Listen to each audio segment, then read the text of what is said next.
Greetings, my fellow YouTubers. I'm Doyle, aka the Big D of Big D's Entertainment Rankings and Reviews, with my final Castlevania series back-to-back review. And this time around, I'm going to start by reviewing Castlevania Rondo of Blood from 1993. Though it was only released in Japan for the Turbo CD, well, Turbo Graphic CD to us, as it was known as PC Engine CD in Japan. This is an extremely underrated and rare game.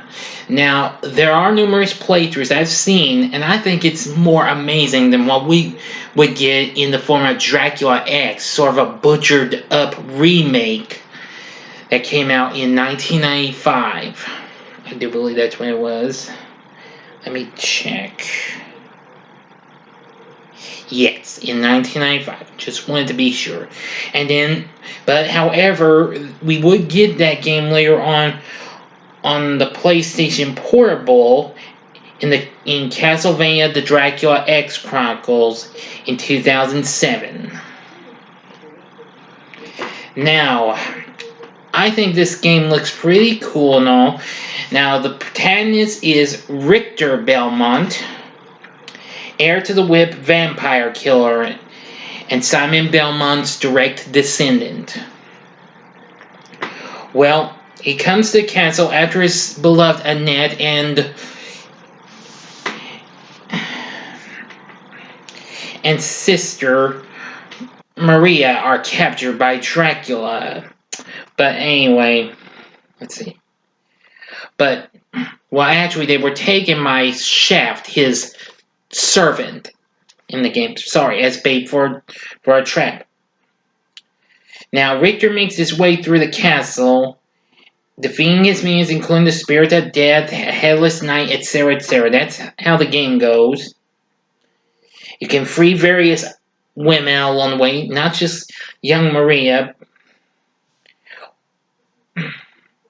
Oh, wait a minute.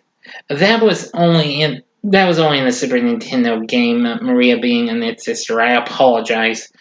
I was just reading.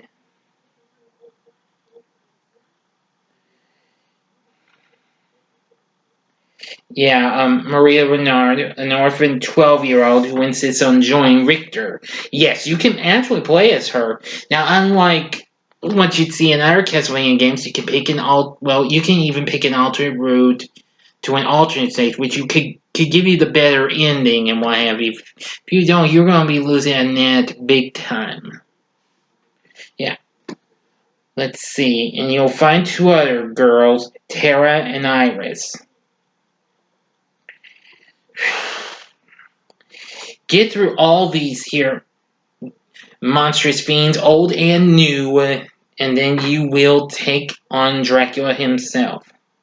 Now, also, you get your sub-weapons, including the axe, the dagger, the pocket watch, which I forgot to mention is in Super Castlevania 4 and the other games. I do apologize for that. No, I did mention that for the NES games. Sorry. Plus, there's also the cross boomerang, and let's see, a grimoire.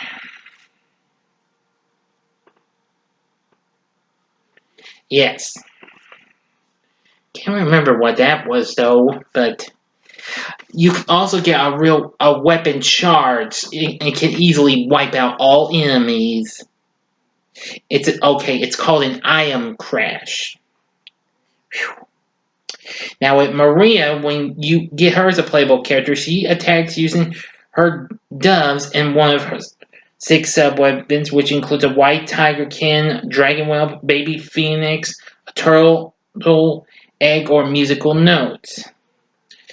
And unlike Richter, she's more agile, can do a double jump, and can do twice the amount of damage that Richter does in each normal attack. Because the dove she shoots out return to her, and therefore can do a second hit of damage on the way back. But however, she takes much more damage each time she is hit than Richter does when he is. Nevertheless, It does have a great soundtrack, includes some of the same versions of some of the same Castlevania songs we're familiar with, including Simon. Well, not Simon Theme. The Vampire Killer. I forgot. Simon Theme's not in this game. My apologies. And the Beginnings, which was the main theme from the third one, and of course, Bloody Tears from Castlevania 2. I think that's really cool and all. Anyway, there's no time limit either, so this is good. Because this would be the first Castlevania game not to use a time limit since Simon's Quest. You'll also face some old and new foes in the world of Castlevania.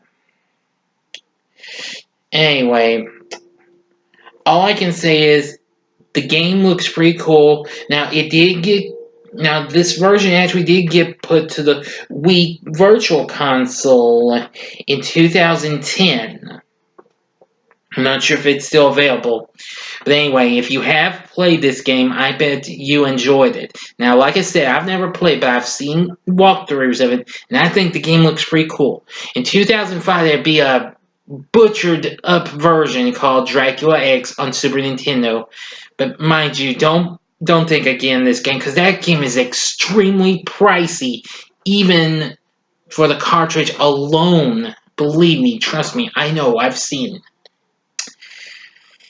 Even so, I think Rondo of Blood is a real cool game. I think you should check out. If it's still on the Wii Virtual Console, or if you got the Dracula X Chronicles on your PlayStation Portable. Okay, next up, I am proud to bring to you my last ever Castlevania game review, and that will probably be what is considered to be a favorite of everyone's, maybe aside from the old NES games or Super Castlevania 4, and that would be Symphony of the Night from 1997. Yes. It was released originally for the PlayStation. It was to come for Sega Saturn, but it never made it in North America. It only got released in Japan the following year.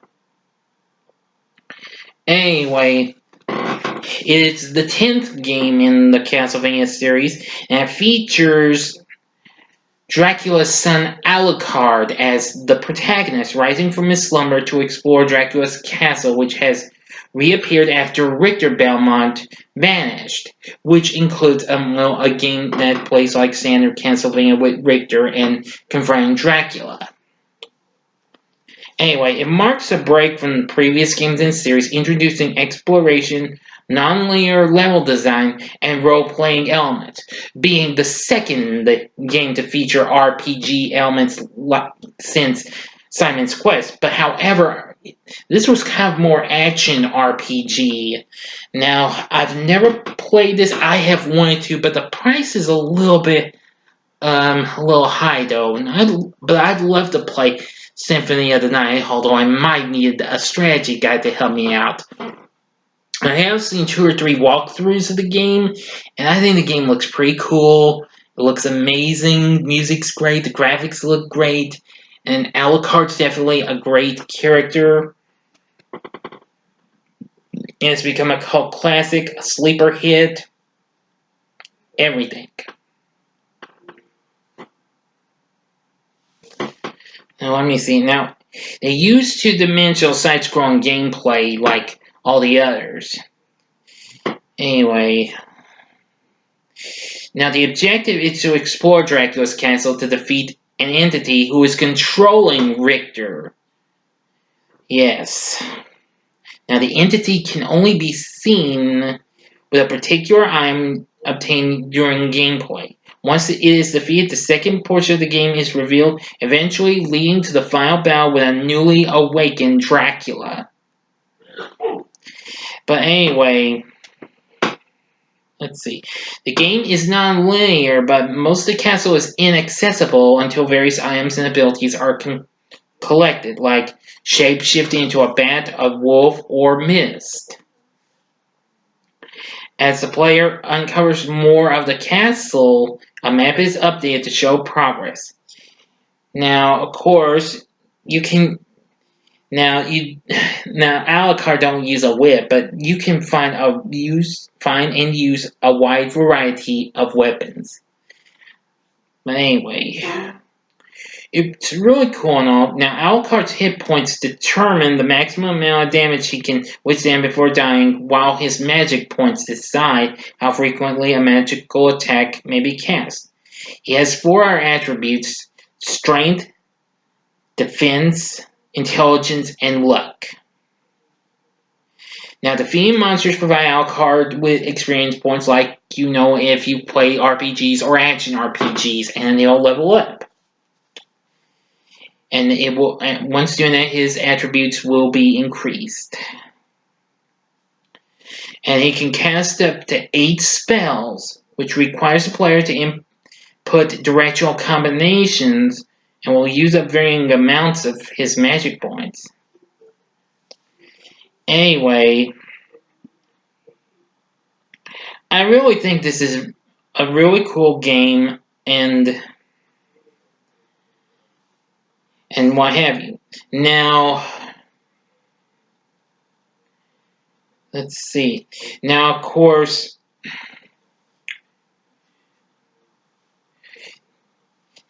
you'll also encounter Maria, who is now a little more older in this game. So this took place long after the events of Rondo of Blood. About, let's see, many years later. So anyway, I think this is a real cool game. And that's all I can actually say. There's lots of other characters in this game. But would I recommend Castlevania Symphony of the Night? Hell yeah. And believe me, I would love to play this game too. If the price was reasonable, we'll talk. But anyway, I absolutely think the game's pretty cool though after I've watched playthroughs of it. Walkthroughs, playthroughs, they're all the same to me. Okay, people? But anyway, so now you know about these 2 great Castlevania games. Check out either of them. And that is if Rondo of Blood's still on the Wii Virtual Console, if you still got a Wii. But anyway, let me know what you thought about Rondo of Blood or Symphony of the Night or both games in the comment section. Like and subscribe to my channel, and I want to thank you very much for watching this Castlevania review, and that's going to end my Castlevania reviews. Until next time, I'm the Big D saying, see ya.